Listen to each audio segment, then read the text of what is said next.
All of his co-workers were gone. What could it mean? Stanley decided to go to the meeting room. Perhaps he had simply missed a memo.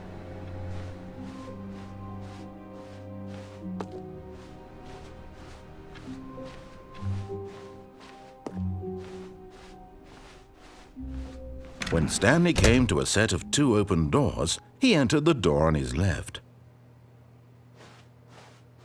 This was not the correct way to the meeting room, and Stanley knew it perfectly well. Perhaps he wanted to stop by the employee lounge first, just to admire it. Ah, yes, truly a room worth admiring. It had really been worth the detour after all, just to spend a few moments here in this immaculate, beautifully constructed room. Stanley simply stood here, drinking it all in.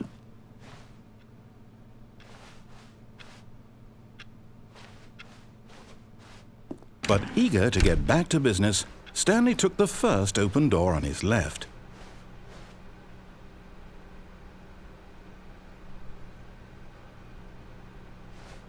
And so he detoured through the maintenance section, walked straight ahead to the opposite door, and got back on track.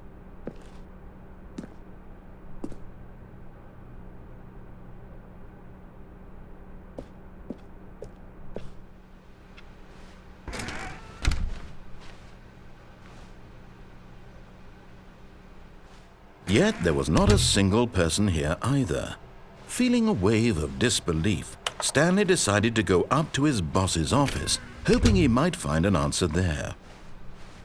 Coming to a staircase, Stanley walked upstairs to his boss's office.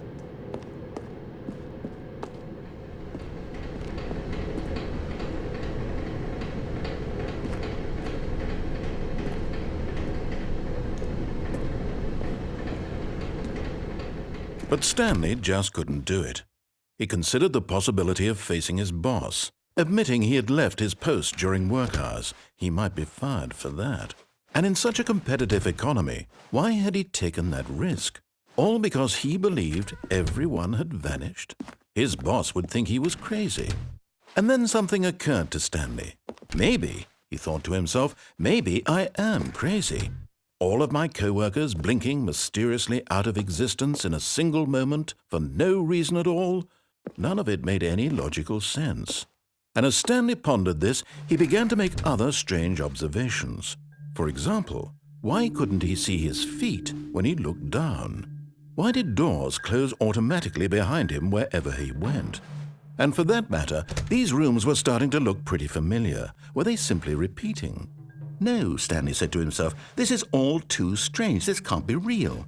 And at last, he came to the conclusion that had been on the tip of his tongue. He just hadn't found the words for it. "I'm dreaming!" he yelled. "This is all a dream." Oh, what a relief Stanley felt to have finally found an answer, an explanation. His co-workers weren't actually gone. He wasn't going to lose his job. He wasn't crazy after all. And he thought to himself, I suppose I'll wake up soon. I'll have to go back to my boring real-life job pushing buttons. I may as well enjoy this while I'm still lucid. So he imagined himself flying and began to gently float above the ground.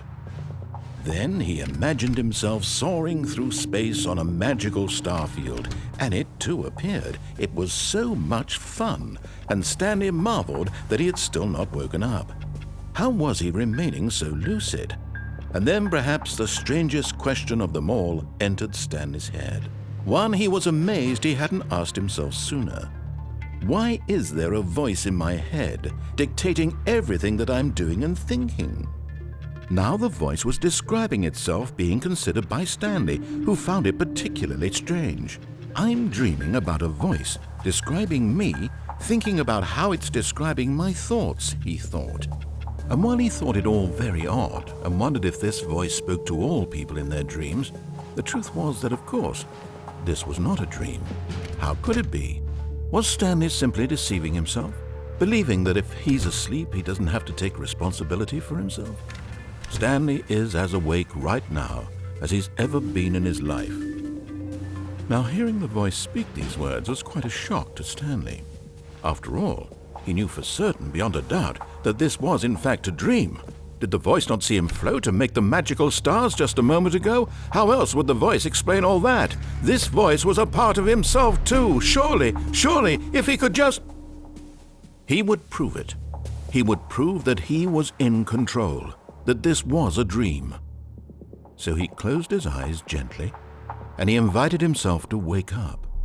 He felt the cool weight of the blanket on his skin, the press of the mattress on his back, the fresh air of a world outside this one. Let me wake up, he thought to himself. I'm through with this dream. I wish it to be over. Let me go back to my job.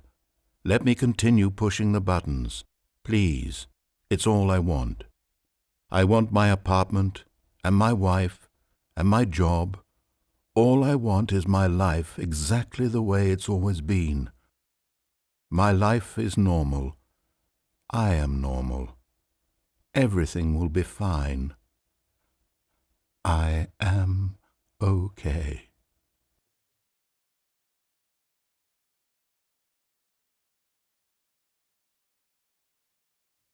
Stanley began screaming. Please, someone, wake me up. My name is Stanley. I have a boss. I have an office. I am real. Please, just someone tell me I am real. I must be real. I must be. Can anyone hear my voice? Who am I? Who am I? And everything went black.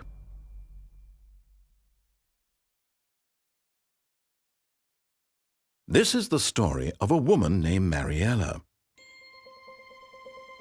Mariella woke up on a day like any other.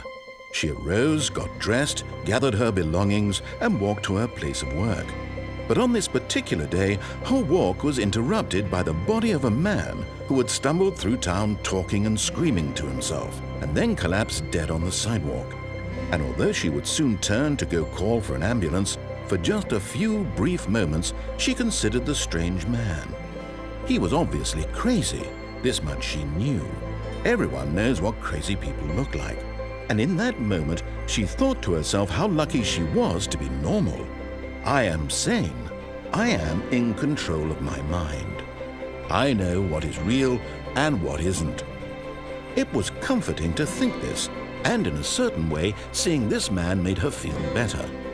But then she remembered the meeting she had scheduled for that day.